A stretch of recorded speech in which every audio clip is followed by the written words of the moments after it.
Hello and happy Friday. We have made it to the best day of the week. I'm Coy Wire. This is CNN 10, your 10 minutes of news where I simply tell you the what, letting you decide what to think. We are finishing this week strong, starting with the latest on Israel and the United States war with Iran. Tomorrow marks 1 week since the war began. The fast-moving conflict has widened throughout the Middle East, and its impact is being felt around the world. This is just the latest escalation in a long, complex history involving Iran, the U.S., and Israel. Tensions have been growing for decades over issues like control of Iran's oil, the country's desire for a nuclear program, and the fight for political influence throughout the Middle East. Let's begin in 1951. Iran elected Prime Minister Mohammad Mossadegh, who pushed to nationalize the country's oil fields or bring them back under control from the British government. The move, while popular in Iran, worried some Western governments who saw it as a potential win for the Soviet Union at the height of the Cold War. In 1953, Mossadegh was removed from power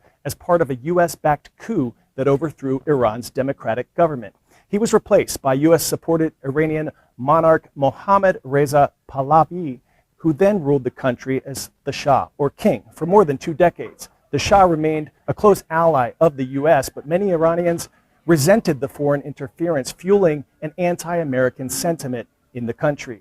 During this period, the U.S. helped Iran begin building out a civil nuclear energy program. The capital city of Tehran looked much different than it does today. Women were not required to dress modestly. The influence of Western culture was prevalent, and Iranian universities flourished. Then, in 1979, everything changed with the Iranian Revolution. Millions of Iranians took to the streets to protest the Shah's regime, which they viewed as corrupt and illegitimate. Secular protesters opposed his authoritarianism, while Islamist protesters opposed his modernization agenda.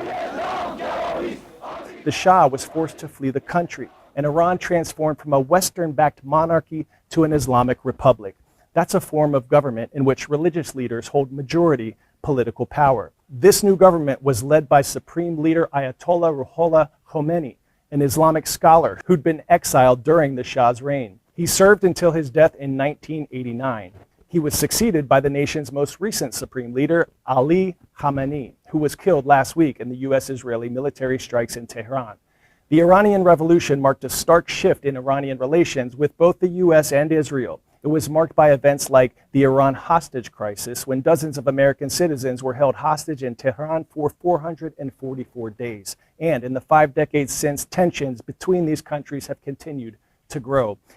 From every corner of the world, nations and people have voiced their strong revulsion and condemnation of Iran and have joined us in calling for the release of the hostages.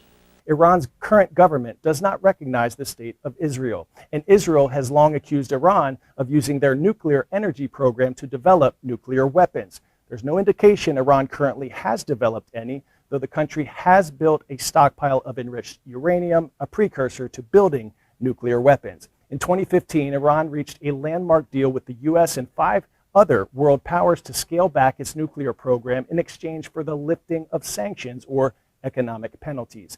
President Donald Trump withdrew the U.S. from that deal during his first term in 2018, and in June of 2025, the U.S. struck a series of key Iranian nuclear facilities with the goal of destroying Iran's nuclear program. Earlier this year, Iran was rocked by unrest as anti-government protests unfolded across the nation. The government's brutal crackdown resulted in the deaths of thousands of protesters. This brings us to the present. Less than a week ago, the United States and Israel launched a joint military attack across Iran, calling them preemptive attacks. Key leaders throughout Iran's government were killed, and Iran has retaliated with strikes throughout the Middle East. Pop quiz hotshot: which 2 U.S. states do not observe daylight saving time? California, Nevada, Texas and Oklahoma, Hawaii and Arizona, or Alaska and Arizona? It's your time to shine if you said Hawaii and Arizona. Most of Arizona stays on standard time all year, except for the Navajo Nation lands, which stretch across multiple states. The tribal government chose to adopt daylight savings, so the entire reservation stays on the same time. All right, get ready to spring forward, set those clocks ahead, and yes, sadly lose an hour of sleep. Sunday marks the beginning of daylight saving time. At 2 a.m., clocks across much of the U.S. and other countries will spring forward an hour, and stay that way until November. That means one less hour of sleep for many of us. So why do we have daylight saving? The tradition has its roots in train schedules put into practice by the US and Europe during World War I to save fuel and power. The twice-a-year system we're most familiar with came about in 1966 when Congress passed the Uniform Time Act, establishing a nationwide system. If you're not a fan, you are not alone. Some studies show the 1 hour change can disrupt body rhythms tuned to the Earth's rotation. Some lawmakers have listened to their constituents' complaints. 19 states have passed legislation to make DST permanent. It can't take effect, though, unless Congress changes the federal law.